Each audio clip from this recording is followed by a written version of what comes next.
Histoire. La chute de Spider-Man. Autrefois, Spider-Man vivait dans le pays du ciel. Il vivait seul dans une petite maison lumineuse, où il tissait des toiles et de longues échelles fragiles par lesquelles les gens allaient et venaient du ciel à la terre. Les gens des étoiles se rendaient souvent la nuit sur terre où ils se promenaient comme des fées de lumière, accomplissant de bonnes actions pour les femmes et les petits-enfants, et ils allaient et venaient toujours sur l'échelle de l'homme araignée. Spider-Man a dû travailler très dur, tissant ses toiles et filant le fil à partir duquel ses échelles étaient fabriquées. Un jour, alors qu'il avait un peu de temps pour respirer après son labeur, il regarda le pays terrestre et là, il vit de nombreux habitants de la terre jouer à des jeux, ou prendre la douce sève des érables, ou cueillir des baies sur les terrains vallonnés. Collines. Mais la plupart des hommes restaient paresseusement inactifs et ne faisaient rien. Les femmes travaillaient toutes, à la manière des Indiens d'alors, les hommes travaillaient peu. Et Spider-Man se dit, j'aimerais aller dans le pays terrestre où les hommes passent leur temps. J'épouserai 4 femmes qui travailleraient pour moi pendant que je prendrais la vie tranquille, car j'ai besoin de repos. Il était très fatigué de son travail car il y restait jour et nuit, sans cesse à filer et à tisser ses toiles. Mais lorsqu'il demandait du repos, il n'était pas autorisé à s'arrêter. On lui a seulement donné des coups de pied pour ses douleurs et on l'a appelé Sleepyhead, et Lazy Bones et d'autres noms durs, et on lui a dit de travailler plus dur. Puis il s'est mis en colère et a décidé de punir les Star People parce qu'ils le faisaient travailler si dur. Il pensait que s'il les punissait et devenait une nuisance, il serait heureux de se débarrasser de lui. Il a donc mis au point un plan astucieux. Chaque nuit, lorsqu'une fée des étoiles remontait vers le pays du ciel, juste au moment où elle approchait du sommet de l'échelle, Spider-Man coupait les brins et la fée tombait sur terre avec un grand fracas. Nuit après nuit, il faisait cela, et il riait intérieurement en voyant les fées du ciel s'étaler dans les airs et donner des coups de talon, tandis que les gens de la terre les regardaient avec étonnement et les appelaient des étoiles filantes. De nombreux hommes étoiles sont tombés sur terre de cette manière à cause des ruses de Spider-Man, et ils n'ont jamais pu retourner au pays du ciel à cause de leurs membres cassés ou de leurs visages défigurés, car dans le pays du ciel, les gens doivent tous avoir de belles choses. Visage et forme. Mais les astuces de Spider-Man ne lui ont rien apporté de bon. Les gens ne le chassaient pas parce qu'ils avaient besoin de ses toiles et il était toujours maintenu à ses tâches. Finalement, il décida de s'enfuir de son propre chef et, une nuit, alors que la lune et les étoiles étaient allées travailler et que le soleil dormait, il dit adieu au pays du ciel et se laissa descendre sur terre par l'un de ses amis. Ses propres brins de fil, le filant pendant qu'il tombait. Dans le pays terrestre, il épousa 4 femmes comme il l'avait prévu, car il voulait qu'elles travaillent pour lui pendant qu'il prenait ses aises. Il pensait avoir travaillé assez longtemps. Tout s'est bien passé pendant un certain temps et Spider-Man était très heureux de vivre sa vie paresseuse et heureuse. Il n'a pas filé un fil, ni tissé une toile. Aucun homme sur terre ne travaillait, seules les femmes travaillaient. Finalement, Bluescapé, qui régnait sur la terre à cette époque, fut très en colère parce que les hommes de ces régions étaient si paresseux, et il envoya la famine dans leur pays pour les punir de leurs péchés. La famine est arrivée très furtivement dans le pays et a rassemblé tout le blé et l'a emporté, puis il appela à lui tous les animaux, et les oiseaux, et les poissons de la mer et du fleuve, et il les emmena avec lui. Dans tout le pays, il ne restait plus rien à manger. Il ne restait que de l'eau. Les gens avaient très faim et vivaient d'eau pendant plusieurs jours. Parfois ils buvaient de l'eau froide, parfois chaude, parfois tiède, mais au mieux, ce n'était qu'un repas médiocre. L'homme araignée se lassa bientôt de cet étrange régime, car il ne satisfaisait pas sa faim de vivre toujours d'eau. Cela remplissait son ventre et le gonflait considérablement, mais cela ne lui apportait que peu de nourriture ou de force. Alors il dit, « Il doit y avoir de la bonne nourriture quelque part dans le monde, j'irai à sa recherche. » Cette nuit-là, alors que tout le monde dormait, il prit un grand sac, s'éloigna doucement de ses 4 femmes et se mit en quête de nourriture. Il ne voulait pas que quiconque sache où il allait. Pendant plusieurs jours, il voyagea, ne vivant que d'eau, mais il ne trouva aucune nourriture et le sac était toujours vide sur son dos. Finalement, un jour, il vit des oiseaux dans les arbres et il sut qu'il était près de la frontière du pays de la faim. Cette nuit-là, dans la forêt, alors qu'il s'arrêtait près d'un ruisseau pour boire, il aperçut une petite lueur de lumière loin devant lui à travers les arbres. Il se précipita vers la lumière et bientôt il rencontra un homme avec une grande bosse sur les épaules et des cicatrices sur le visage, et une lumière suspendue dans le dos, avec un abat-jour qu'il pouvait fermer et ouvrir à sa guise. Spider-Man dit, « Je cherche de la nourriture. Dis-moi où je peux la trouver. » Et l'homme bossu avec la lumière dit, « Le voulez-vous pour votre peuple ?» Mais Spider-Man a dit, « Non. Je le veux pour moi-même. » Alors l'homme bossu rit et dit, « Vous êtes près de la frontière du pays d'abondance. Suivez-moi et je vous donnerai à manger. » Puis il alluma la lumière dans son dos, ouvrant et fermant le store pour que la lumière vacille, et il partit rapidement à travers les arbres. L'homme araignée suivit la lumière qui clignotait dans l'obscurité, mais il dut aller si vite qu'il fut presque essoufflé lorsqu'il atteignit la maison où l'homme bossu s'était arrêté.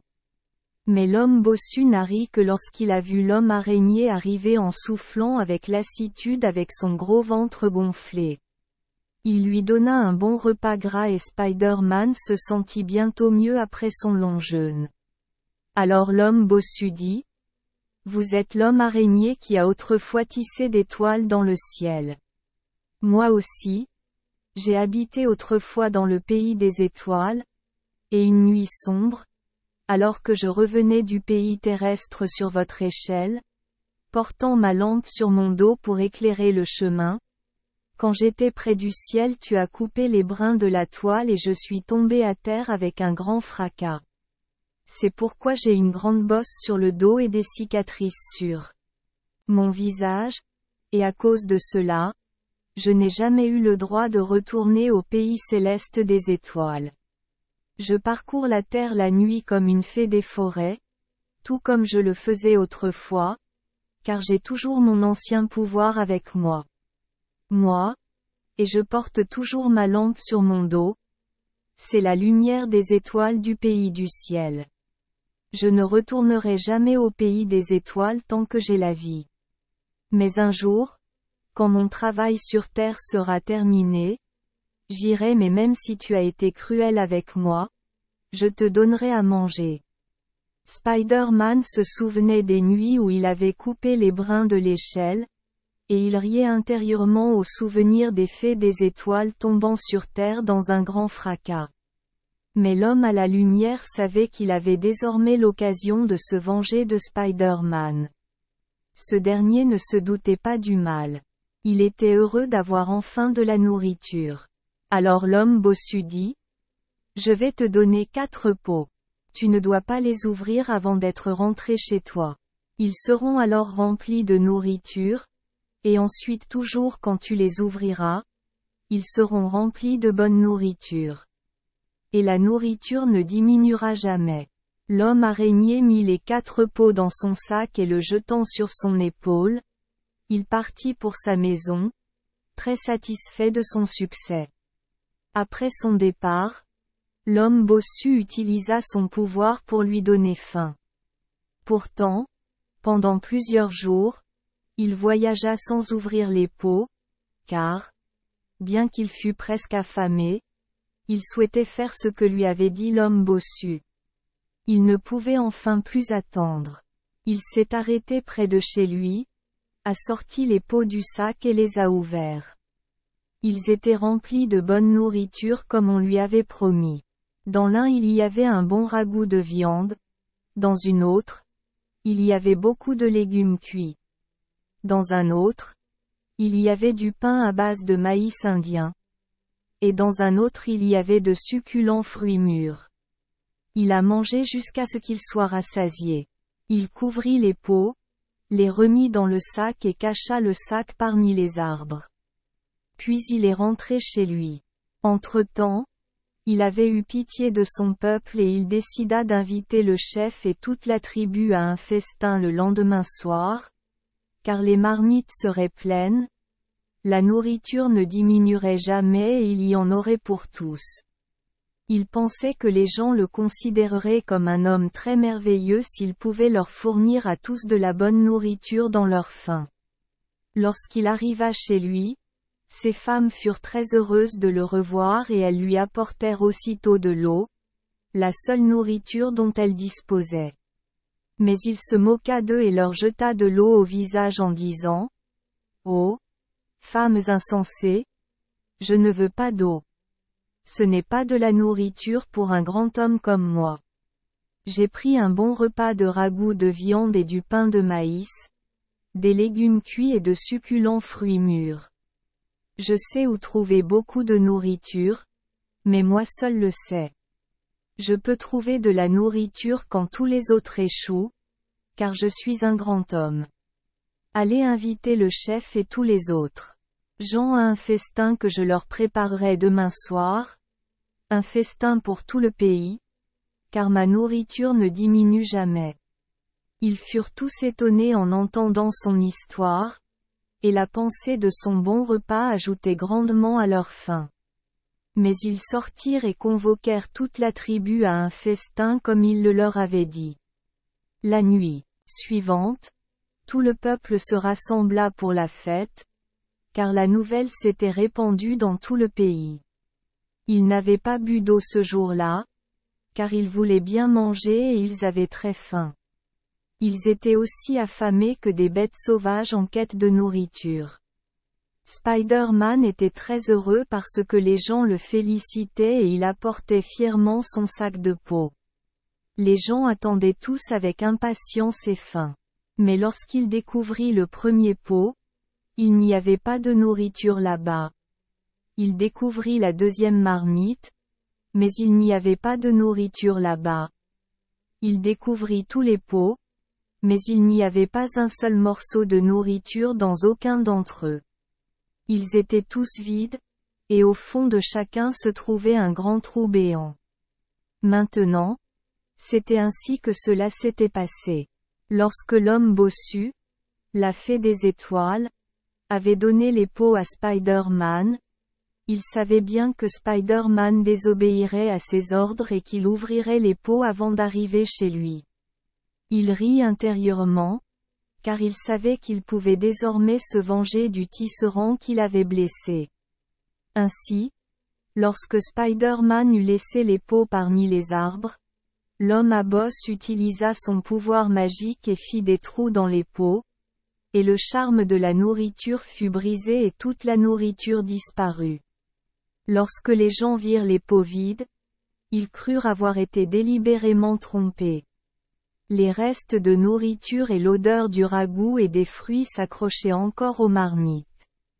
Ils pensaient que Spider-Man avait mangé toute la nourriture lui-même. Ainsi, dans leur grande faim, leur rage et leur déception, ils se jetèrent sur lui, le frappèrent et l'emportèrent à terre, tandis que l'homme bossu avec la lampe dans le dos, caché derrière les arbres, le regardait et riait de joie. Ensuite, les gens ont divisé les bras de Spider-Man jusqu'aux épaules et ses jambes jusqu'aux cuisses, de sorte qu'il avait 8 membres au lieu de 4. Et l'homme à bosse, la fée des étoiles nommée Firefly, sortit de derrière les arbres et, debout au-dessus de Spider-Man tombé, il dit: Désormais, à cause de ta cruauté envers les étoiles, tu ramperas toujours sur 8 pattes, et tu auras un gros ventre rond à cause de l'eau que tu as bu, et parfois tu vivras au-dessus de l'eau. Mais tu ne mangeras toujours que des mouches et des insectes. Et tu tourneras toujours vers le bas mais jamais vers le haut, et tu auras souvent essayé de retourner au pays des étoiles, mais vous retomberez toujours sur le fil que vous avez filé. Puis Firefly a allumé sa lumière et s'est éloigné rapidement, ouvrant et fermant l'abat-jour de sa lampe alors qu'il volait parmi les arbres. Et jusqu'à aujourd'hui, Spider-Man vit comme l'avait parlé l'homme bossu à la lampe, en raison de la cruauté qu'il exerçait autrefois sur les fées des étoiles. Merci les enfants des Esperluette Croisillon 39. Avoir écouté des contes de fées au jour Esperluette Croisillon 39. 8. Espérons que les histoires apporteront aux enfants des moments heureux et significatifs. Si vous aimez notre chaîne, veuillez appuyer sur le bouton S Esperluette Croisillon 39. Abonner, pour ne manquer aucune histoire intéressante. Je vous souhaite une bonne nuit de sommeil et de beaux rêves. Rendez-vous dans la prochaine histoire.